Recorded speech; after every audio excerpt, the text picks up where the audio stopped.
to understand the depth of the current tensions between Israel and Iran, and to truly grapple with the question of whether this could mark the beginning of a global conflict. We have to go back maybe further than we think. The roots of this hostility are not merely political or current. They are layered in ideology, religion, and decades of complex regional dynamics. This is not just a spat between two nations over borders or trade agreements. This is personal, historical, and deeply embedded in the identities of both countries and their leadership. It helps to remember that up until 1979, relations between Iran and Israel were relatively amicable. The Shah of Iran, aligned with the West, maintained diplomatic ties with Israel, and both countries cooperated quietly on military and intelligence matters.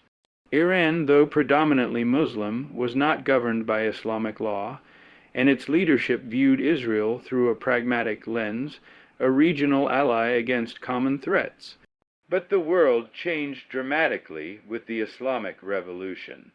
Ayatollah Khomeini overthrew the Shah and replaced the secular monarchy with a theocratic regime committed to exporting Shiite Islam and breaking ties with the West. From that moment, Israel was no longer a potential partner, but an ideological enemy, a symbol of Western oppression, and a perceived occupier of sacred Islamic land. The revolution redefined Iran's foreign policy, supporting militant groups like Hezbollah in Lebanon and Palestinian factions like Hamas wasn't just strategic, it was theological. Iran saw itself as the leader of the resistance axis against Israel and Western influence in the Middle East, particularly the United States. This ideology remains embedded in the Iranian leadership to this day. To them, opposing Israel is not merely an act of politics. It's an affirmation of their religious identity and revolutionary principles. From Israel's perspective, the threat posed by Iran is existential. Iran's leaders have, on multiple occasions, called for the eradication of the Zionist regime. Israel, a sliver of land surrounded by historically hostile neighbors, has always lived with a sense of vulnerability. Iran's funding of Hezbollah to the north and Hamas to the south has kept Israel in a perpetual state of defense. Combine that with Iran's pursuit of nuclear capabilities, and the tensions become combustible. Every Israeli government, regardless of political leaning, has maintained that a nuclear Iran is unacceptable. It's not a bargaining chip, it's a red line. This backdrop has fueled a regional struggle that has played out far beyond the borders of the two nations. In Syria, for example, Iran has entrenched itself militarily, supporting the Assad regime and using the chaos of civil war to move weapons and set up infrastructure dangerously close to Israel's borders. Israel has responded with hundreds of airstrikes on Iranian targets in Syria, all aimed at preventing Iran's military entrenchment. Each strike raises the stakes. Each retaliation increases the risk of a broader war, and yet much of this is still operating below the surface. The dangerous irony is that while these tensions simmer with enough heat to explode at any moment, they've become almost normalized, folded into the geopolitical fabric of the region like background noise. We see headlines of missiles fired, nuclear negotiations breaking down, shadow wars between intelligence agencies. But we turn the page as though it's just another chapter we've read before. But what if it's not? What if this chapter ends differently? What makes the current moment especially volatile is that the usual deterrents feel weaker than they once were. Both Iran and Israel find themselves more isolated than they have been in years.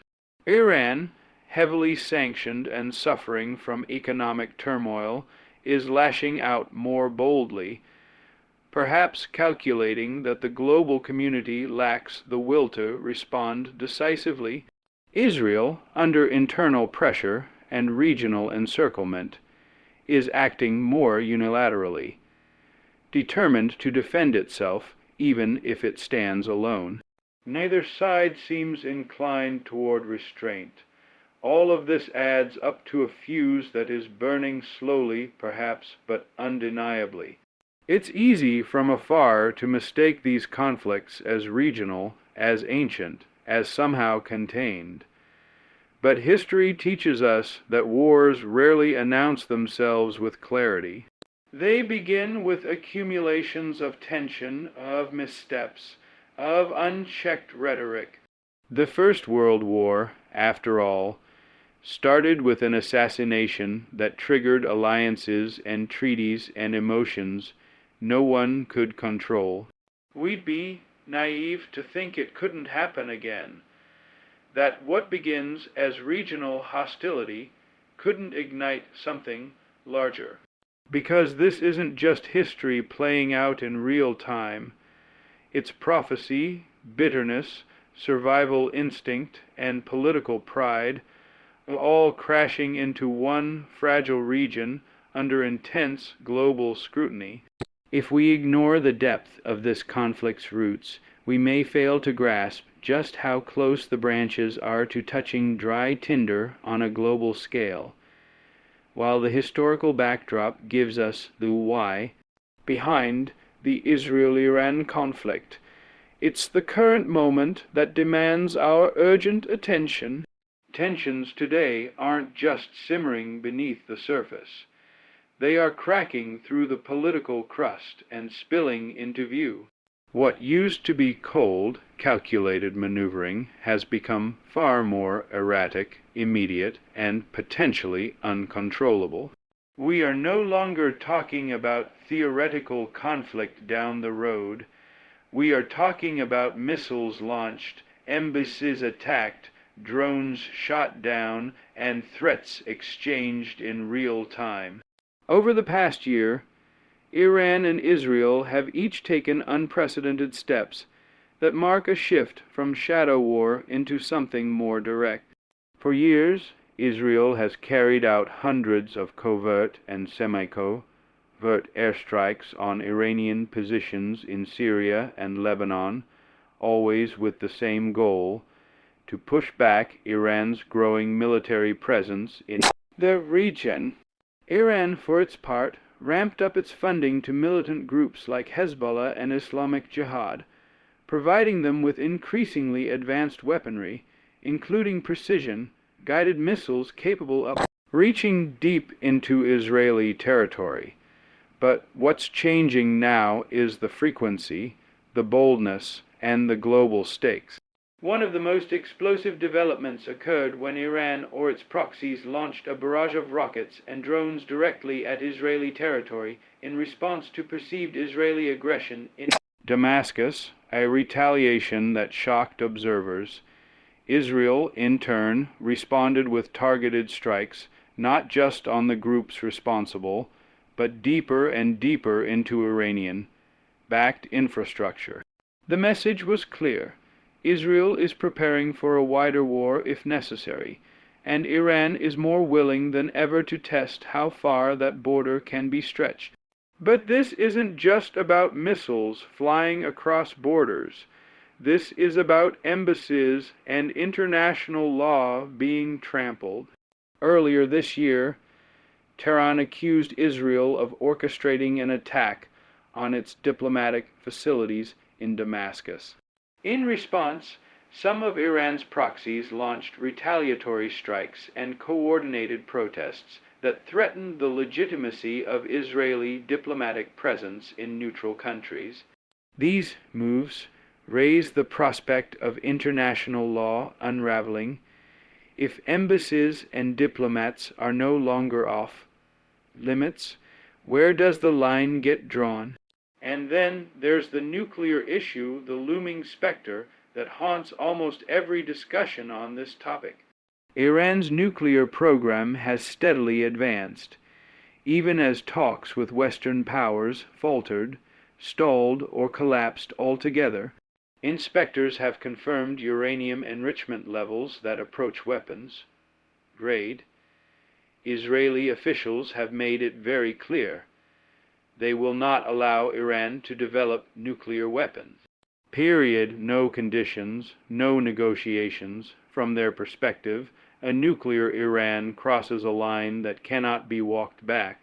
The world must understand how committed Israel is to enforcement of that red line, and that's what makes the current moment so volatile. Because in a region where retaliation can be swift and brutal, a preventive strike on a nuclear facility doesn't just send a strategic signal, it could be seen as a declaration of war. These events might seem isolated, but they are deeply connected. Each action feeds the next. Each decision escalates the risk. We now live in an age of interconnected alliances and asymmetrical warfare, where a cyber attack or drone strike can be answered with an air raid or economic retaliation. And the actors involved are no longer limited to the two main players. The United States has military bases and interests throughout the region, and its unwavering support for Israel means it's very likely to be drawn into any major conflict. Meanwhile, Russia's involvement in Syria and its growing hunger to challenge Western influence puts it in a precarious position, especially if Israeli strikes kill Russian advisors or assets. China, with its economic ties to Iran and growing ambition on the world stage, watches closely, ready to use any unrest to its advantage. And then there are the non-state actors groups like Hezbollah, operating with enough independence to act on Tehran's behalf but with enough distance to provide deniability. They hold tens of thousands of rockets pointed at Israeli cities, and recent intelligence suggests these groups are becoming more emboldened, more prepared, and more willing to force conflict. A single miscalculation, a drone that strays too far, a convoy mistaken for a threat, an assassination gone public, could bring down the fragile scaffolding holding this situation back from full scale. Or the complexity doesn't end there. Even domestic politics have begun shaping and inflaming the situation. Israeli leadership, currently facing intense internal pressures and protests, may see a unifying external threat as a means to solidify power. Iranian leaders, challenged by economic ruin and increasing dissent among their people, might see Israeli aggression as a much-needed enemy to rally against. When leaders face pressure at home, there's always the temptation to shift attention abroad. This all creates a scenario where both sides are loaded with weapons, driven by ideology, steered by politics, and backed into corners by decades of mistrust. There's no referee with enough credibility or force to break up the fight. The United Nations issues condemnations, the United States calls for de-escalation, Europe expresses alarm, but neither Iran nor Israel appears willing to back down.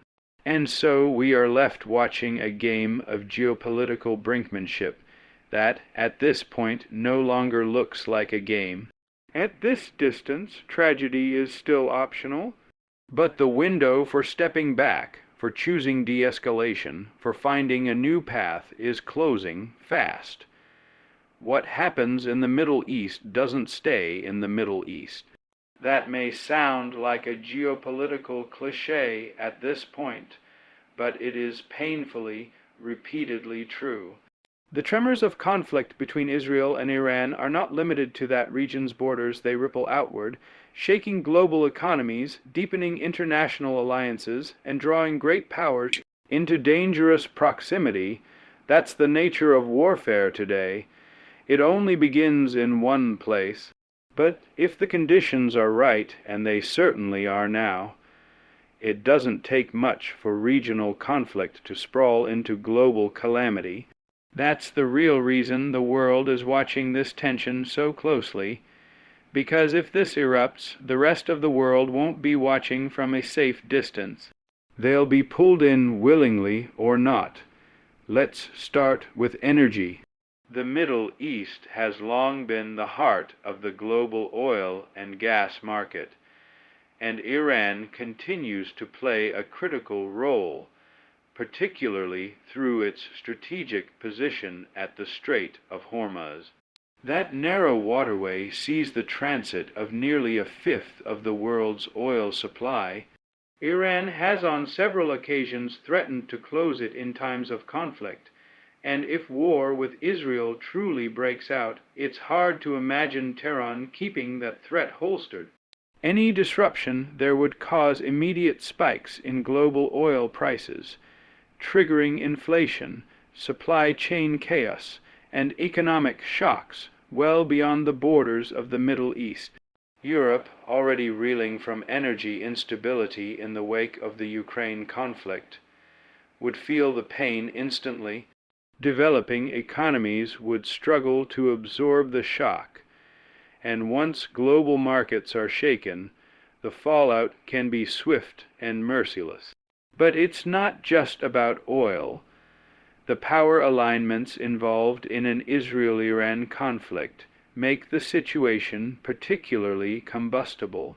Israel has long been backed by the United States militarily, diplomatically, and economically. Any direct threat to Israel's sovereignty, especially from a nuclear-capable Iran, would almost certainly prompt U.S. military involvement, with bases across the Gulf serving as launch points.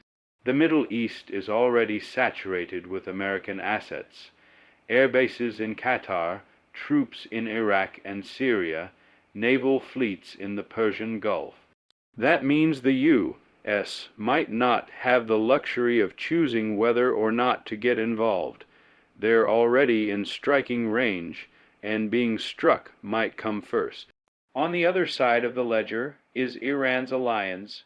Building with both Russia and China, Iran has grown increasingly close to both nations, particularly as it's become more isolated from the West.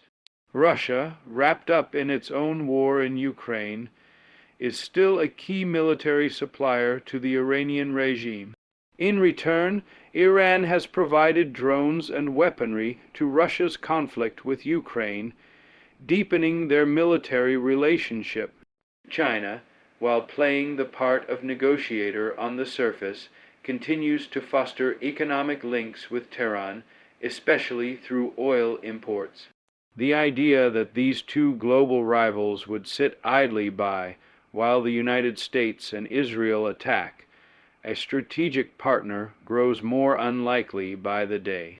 Even if their involvement isn't military, it could take the form of economic retaliation, cyber warfare, or military posturing in other regions, suddenly splitting the world's attention and resources. That's the danger when wars stop being local and become the trigger point for global chess pieces to start moving swiftly and aggressively. And then we come to the human cost, not just in Israel or Iran or Iraq or Lebanon, but globally. A war in the Middle East doesn't just affect those holding the guns. It fuels radicalization around the world. Every time the region descends into violence, we see a surge in extremism. Young men and women radicalized in Europe, the United States, North Africa, and Asia, often inspired or inflamed by grievances around perceived injustice or religious duty. It spills into our cities through terrorism, into our institutions through cyber attacks or political violence, and into our societies through mistrust and fear. It fractures communities, deepens tribalism, and makes enemies out of neighbors. That's one reason why so many world leaders fear this moment. We don't just worry about missiles in Tel Aviv or Tehran. We worry about bombs on trains in Paris, shootings in London, or cyber warfare knocking out power grids in Boston.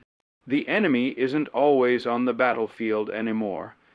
Sometimes it's on our streets hidden, waiting, convinced that war justifies anything.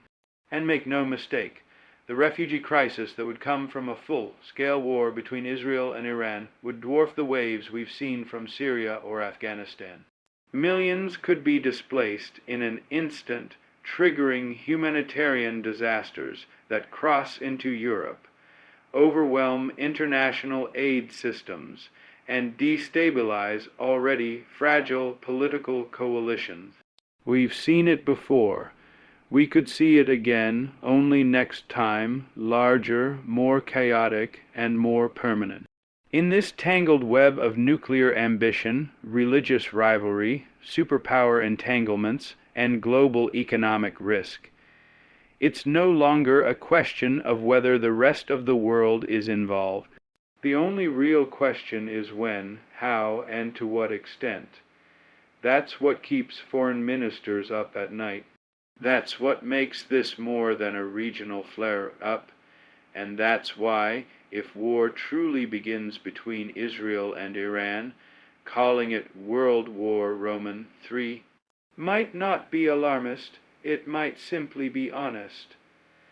After laying out the historical fault lines, the current flashpoints, and the global consequences of an Israel-Iran conflict, it might feel like we're watching a storm build that no one can stop, a sequence of events unfolding with such momentum that peace seems idealistic, or worse, irrelevant. But before we resign ourselves to that conclusion, we have to ask a harder question. Is there still a place for diplomacy, for wisdom, for faith, and even for divine intervention in the face of such reckless human escalation? The world may be bracing for war, but that does not mean peace is off the table. It just means it has to be fought for in another way.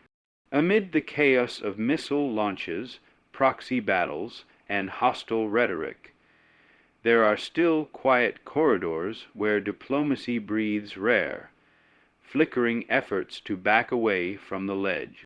Behind closed doors in Geneva, through hotlines between Washington and Tehran, at back-channel meetings in Arab Gulf states like Oman and Qatar, there are still people trying to pull political leaders away from irreversible decisions.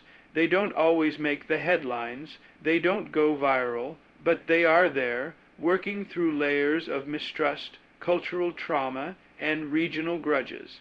The problem is not that diplomacy is dead, it's that the world seems less willing to wait for it to work.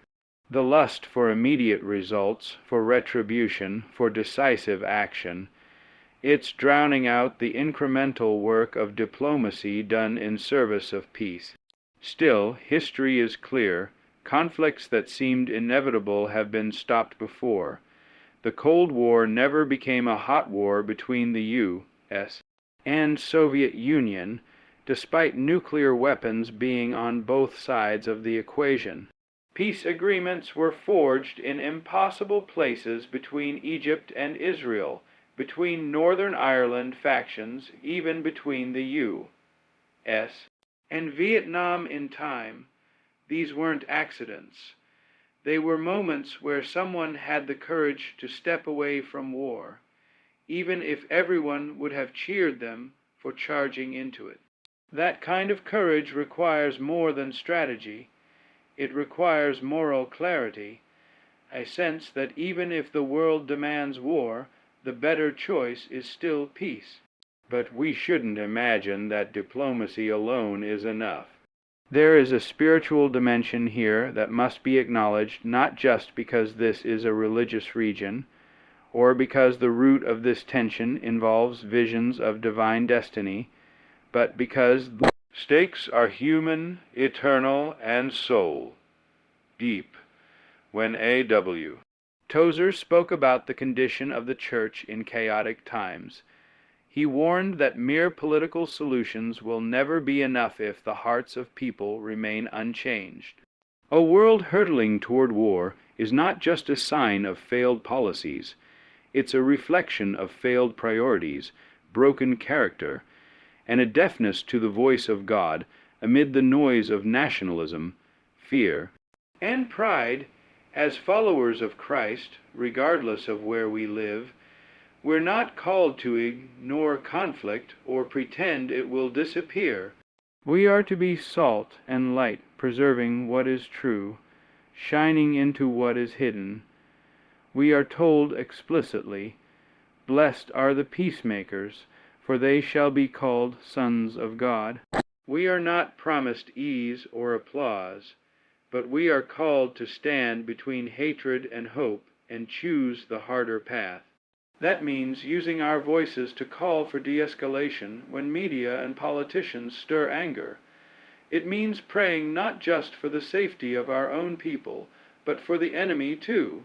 It means seeing beyond the flags and factions and recognizing souls in need of redemption even among terrorists, even among soldiers, even among the leaders who make the decisions no one understands. That's not political idealism, that's gospel realism, and let's be honest, people of faith often retreat in times like these. We think theology isn't relevant to nuclear protocol. We think Scripture has little to say about drones and diplomacy. But that's exactly the mistake. Because at the heart of Scripture we find nations rising and falling, wars being waged, empires collapsing, and through it all, a sovereign God working redemption in the darkest of places. If that was true in ancient Babylon, it is true today in Tehran, in Tel Aviv, in Washington, D.C. His purposes are not derailed by human ambition. His sovereignty is not surrendered when missiles fly. This is not just comfort, it is conviction. If we believe he reigns, then we must live like it. Not out of fear, not out of despair, but out of an anchored, holy commitment to be faithful while the earth shakes.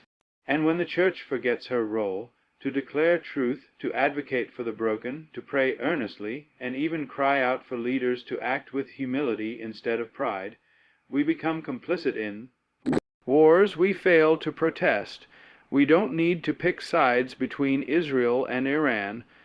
We need to pick the side of righteousness, of wisdom, of peacemaking that doesn't fear being misunderstood. We don't need to raise flags. We need to raise our voices in prayer, in truth, and in love. There is still time. There is still space for faithful men and women to act, to speak, and to believe that peace, even if elusive, can be pursued. Because if we do not believe that, then our theology is hollow, and our witness is irrelevant in a world on fire. The world may be preparing for World War Roman III, but the people of God should be preparing to stand,